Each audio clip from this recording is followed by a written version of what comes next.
Hey everybody, Don Fishback here, and today was kind of a boring day in the market. Brian, where did SPY finish? At 240.51.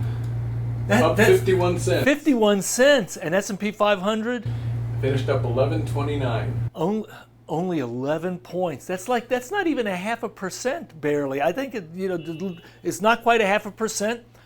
That's the first time in eight days. 8 days. We have had 8 straight days of plus or minus 4%, and 8 straight. That didn't happen in 1987. That didn't happen in the 2008 financial crisis. And with the database I've gotten, with that loud horn honking out there, we have, he must be so excited about our option trade I'm going to tell you about here in just a second. Because I do have an exciting option trade to tell you. It's a 2-day trade. But this is the first time, 8 straight days. We didn't have that in the 1929 crash or the entire time during the Great Depression when the stock market went down 90%. Anyway, I'm here to tell you about a trade that I did. I was using odds online this morning, and if you've seen the charts that I've shown you, I like to look for extreme events because we've had an extreme event, and I've looked for worst case scenarios. And so what I did was, tomorrow's an option expiration, so I put on a trade this morning, had 2 days, today and tomorrow, that I'm going to be in the trade, and I wanted to see what was the worst 2-day down move in the stock market in history. So I've got the Dow Jones Industrial data that goes all the way back to 1901, and I wanted to see the biggest 2-day plunge in history. And the biggest 2-day plunge, one was in 1987 and the other one was the crash of 1929. And except for that, the rest of the 2-day moves, there were a bunch of them that were about 1%, about 9,000 of them about 1%, and 2,000 that were 2%.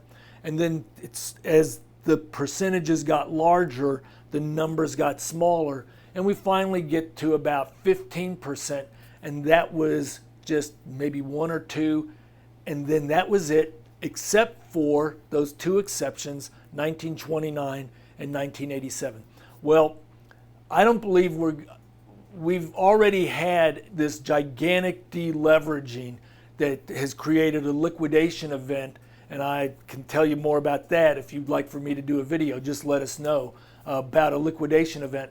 But I didn't think we're going to get another 1987 or another 1929. That's not to say it can't happen, which is why I use a spread and why I don't put all my money in. I'm not all in, but I did put some trades on that I'll make a few $100, maybe a few $1,000 if things go right tomorrow. So what I did was I measured the biggest moves, and the biggest down moves, except for the 2 events, were about 15%. So I just said, I'm going to go 15% below the current stock price, and that was SPY, the current ETF price. It was at 240, go down 15%, and then I'm going to sell a put below whatever that 15% value is. And so I sold a put at least 15% below that, and I bought a put to protect it. That's called a credit spread. So I'm going to I get a net credit for selling the option, and I'm going to get to keep that entire credit as long as the market does not fall more than 15%. So if it goes up, I make money. If it stays flat, I make money. If it goes down 5%, I make money. 10%, I make money. It goes down 15%, I still make money. It's only if it goes down more than that, and it had to do that today and tomorrow. It was a 2-day trade. So how'd you like that? Make money in 2 days. I'm halfway there. So nobody knows what's going to happen tomorrow.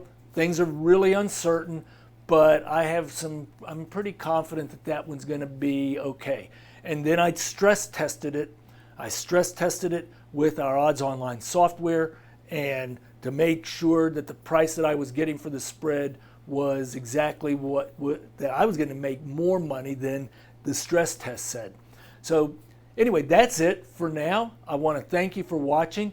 If you like what we're doing, please subscribe. It helps us to build the audience so that we can do more of these. That's our goal, is to educate you and get you information you're not going to find anywhere else. And if you want me to cover something, like I told you about the liquidation event that magnified the market's downward move, I'd be glad to do a video on that. Just let us know. Like us, subscribe, and be sure to comment and ask questions. We love interacting with you.